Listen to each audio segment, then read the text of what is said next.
வணக்கங்க. பண்ணாரி மாரியம்மன் கோயிலுக்கு கொற்ற மலையிலையும் குடும்பத்தோடு போய் சாமி கும்பிட்டு வந்தாங்க. அதை பற்றி அன்றைக்கி வீடியோவில் பார்க்க போகிறோம். ஞாயிற்றுக்கிழமை காலையிலங்க ஒரு 8:45க்கு ஈரோட்டிலேருந்து பஸ் ஏறினங்க. துருவா போகிற வண்டி முன்னாடி தான் போச்சுங்க. அதனால் கோபி போகிற பஸ்ஸில் ஏறிட்டோம். பசங்களுக்கு சொட்டரு குள்ளாலாம் எடுத்து போட்டு தான் போனாங்க. டிக்கெட் 22 ரூபா வாங்கினாங்க. கோவிலில் இறங்கிங்க சத்தி வண்டி ஏறிட்டோம். அங்கே பார்த்தாக்கா 16 ரூபா டிக்கெட்டு வாங்கினாங்க. சத்தியில் இறங்கிங்க பண்ணாரி அம்மன் கோயிலுக்கு போகிற பஸ் ஏறிட்டாங்க. அங்கே 10 ரூபா வாங்கினாங்க. பஸ்ஸில் பார்த்தீங்கன்னா ஒரு 8 வயசு பையங்க, மைசூர்கார பையன் ஏறி இருந்தான். அவனை மடியில் உட்கார வச்சுக்கிட்டேன். அவன் கன்னடம் பேசுனா, தமிழும் பேசுனாங்க. அப்புறம் கோயிலுக்கு போய் விட்டு இறங்குனீங்க, அதிர்ச்சி ஆகிட்டாங்க. ஏன்னா பண்ணி அங்கே மேய்ஞ்சிட்டு இருந்துச்சு. பார்க்குறக்கே எனக்கு ரொம்ப அதிர்ச்சி ஆயிடுச்சுங்க. சரின்ட்டு அப்புறம் கோயில் என்ட்ரன்ஸுக்கு உள்ளே போனாங்க. கூட்டம் கம்மியாக தான் வந்துச்சுங்க. ஏன்னா இன்றைக்கி மழை பெஞ்சிட்டே இருக்குது இல்லையா, அதனால் வந்து கூட்டம் கம்மியாக வந்துச்சுங்க. காலையிலேருந்து பார்த்திங்கன்னா சூரியனை வரல, அதனால் வந்து கூட்டம் கம்மியாக தான் இருந்துச்சு. சரினுங்க உள்ளே கோயிலுக்கு நுழைஞ்சோம். உள்ளே போனோமே கை காலில் மூஞ்சில் கழுவிட்டு தான் போனோங்க. செருப்பெல்லாம் விட்டுட்டு கைகால் முகத்தில் கழுவிட்டு தான் உள்ளே போனோங்க.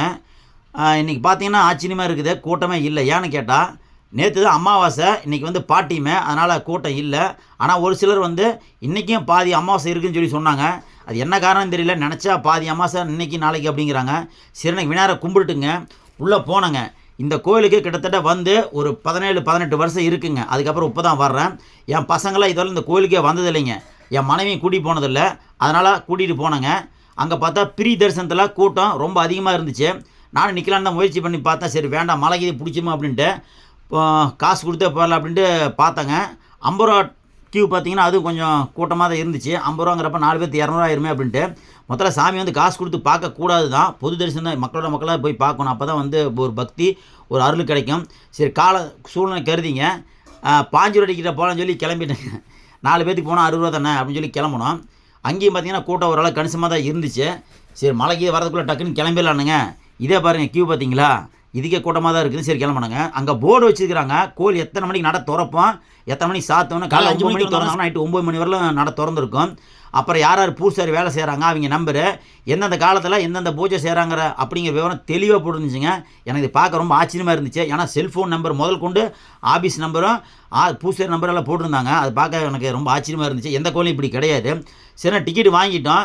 குழந்தைங்களுக்கு 10 வயசுக்குள்ளே இருக்கிற குழந்தைங்களுக்கு கிடையாதுன்னு சொன்னாங்கனால சின்ன பையனுக்கு வாங்கலைங்க. ஆனால் 3 பேத்துக்கு மட்டும் வாங்கிட்டு உள்ளே போனாங்க. 45 ரூபா, தலைக்கு 15 ரூபா, 3 பேருக்கு 45 ரூபா. சின்ன பையன் டிக்கெட் இல்லைங்க. அங்கே ஒரு ஆச்சரியமான போர்டை பார்த்தேன், தமிழ் அர்ச்சனை செய்யப்படும் சொல்லி போர்டு போட்டிருந்தாங்க. பார்க்குறக்கே ரொம்ப சந்தோஷமாக இருந்துச்சு. சரி உள்ளே போனாங்க. இதுதான் உள் ரூம், சாமி உள்ளே இருக்கிறதுங்க. வீடியோ இருக்கக்கூடாது, இருந்தாலும் எடுத்தாங்க. பூட்டில் அது போட்டிருந்தாங்க. எதுன்னு கேட்டாங்க. சொந்த வீடு கட்டணும் அப்படிங்கிற வேண்டி பூட்டு போடுவாங்களாம். இது ஒரு வினோதமாக இருந்துச்சு.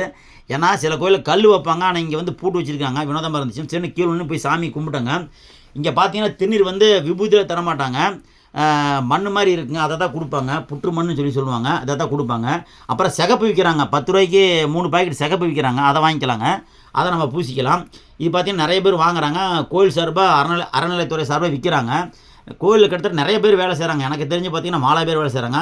அப்புறம் கூட காலத்தில் எல்இடி டிவியில் பார்க்குற மாதிரி பெருசாக கோயில் முன்னாலே வச்சுருக்கிறாங்க. அந்த டிவியில் லைவில் பார்த்துக்கலாம். அதாவது விசேஷ நாளில் அந்த குண்டை இறங்க நாப்பில் பார்த்துக்கலாங்க. அதுக்காக எல்இடி டிவி பெருசாக வச்சுருக்கிறாங்க. பார்க்குறக்கே ஆச்சரியமாக தான் இருந்துச்சுங்க. கோயில் கொஞ்சம் முன்னோட இப்போ கொஞ்சம் நல்லா டெவலப்பாக இருந்தது.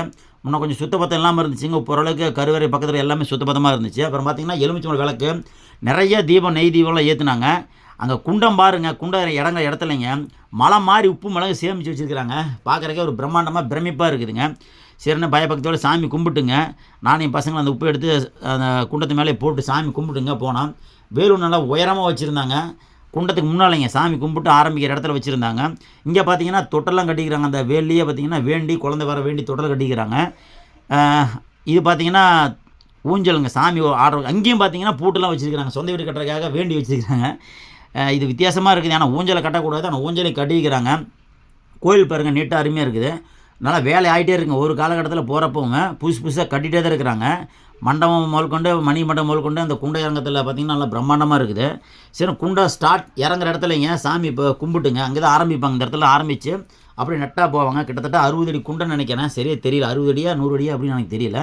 ஆனால் இப்போ தமிழ்நாட்டிலே மிகப்பெரிய குண்டம் பண்ணாரி அம்மன் கோயில் இருக்குது. இந்த குண்டம் தாங்க நம்ம வீடியோவில் பார்த்துருப்போம். நோம்பி அன்னைக்கெல்லாம் போக முடியுங்க. பங்குனி மாதம்லாம் பார்த்திங்கன்னா பயங்கர கூட்டமாக இருக்குது. லட்சக்கணக்கான கூட்டம் வருவாங்க. கிட்டையே போக முடியாது, நம்ம டிவியில் தான் பார்க்க முடியும். அந்த பக்தர்கள் கால்நடைகள்லாம் அந்த குண்டத்தில் இறங்கும். அந்த குண்டத்தில் நம்ம நடந்து போகிறது கொஞ்சம் சந்தோஷமாக இருந்துச்சு, மனசு கொஞ்சம் அமைதியாக இருந்துச்சு. அந்த குண்டத்தில் நடந்து போயிட்டு இருக்கிறாங்க. குண்டை இறங்குறப்ப இந்த பக்கத்துலேயே நம்ம போக முடியும், அந்தளவுக்கு கூட்டமாக இருக்கும். குண்டத்தையே 2 வகையாக பிரித்து வச்சுக்கிறாங்க. முதல்ல ஒரு கம்பி கேட்டு மாதிரி போட்டு ஒன்று வச்சுக்கிறாங்க, இன்னொரு இடத்துல வந்து கம்பி கேட்டு மாதிரி 2ஆக பிரித்து வச்சுக்கிறாங்க. அது எதுக்குன்னு தெரிலிங்க.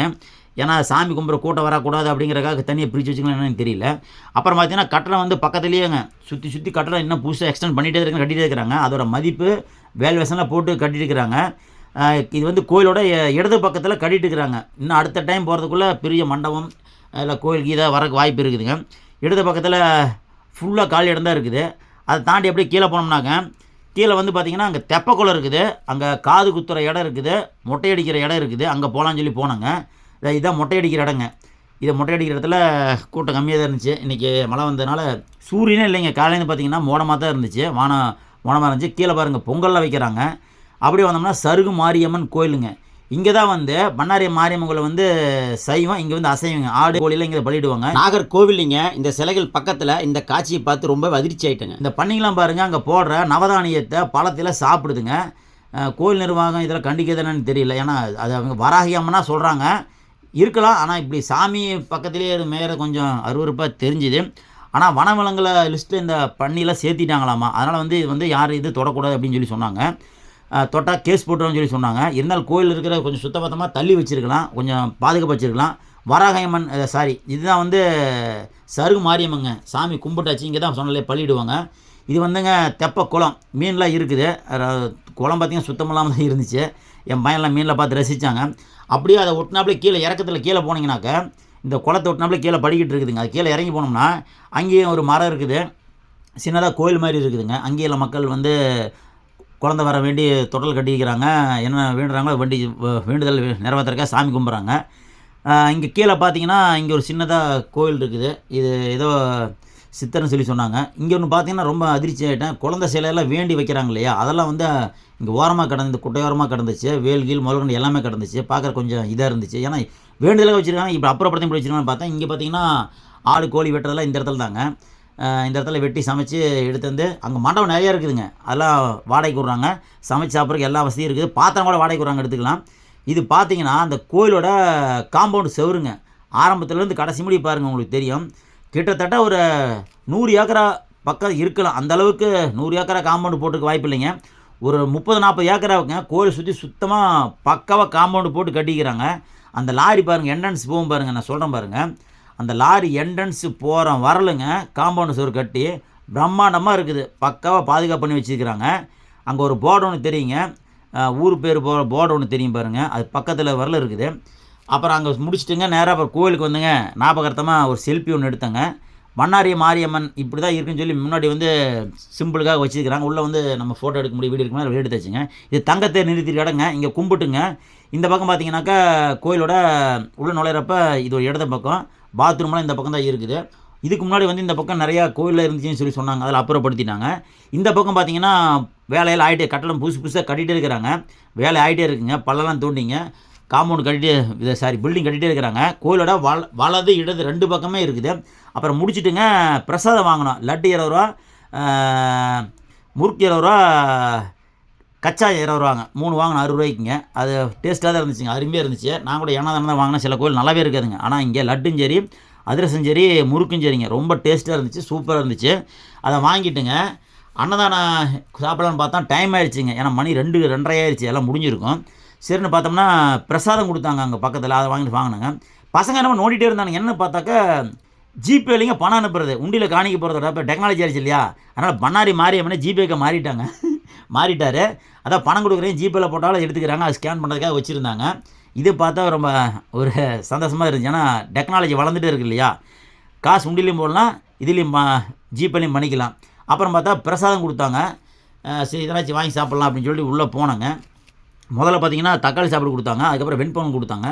நாங்கள் போகிற பார்த்தீங்கன்னா லெமன் சாப்பாடு கொடுத்தாங்க, சூடாங்க, கடலப்பருப்புலாம் போட்டுங்க, நல்லா அட்டகாசமாக இருந்துச்சு, சூப்பராக இருந்துச்சுங்க. தலைக்கு ஒன்று வாங்கி சாப்பிட்டுட்டுங்க. இது வந்து நெய் தீபம், அணையா தீபம், கண்ணாடி போட்டு பாதுகாப்பாக வச்சுருக்கிறாங்க.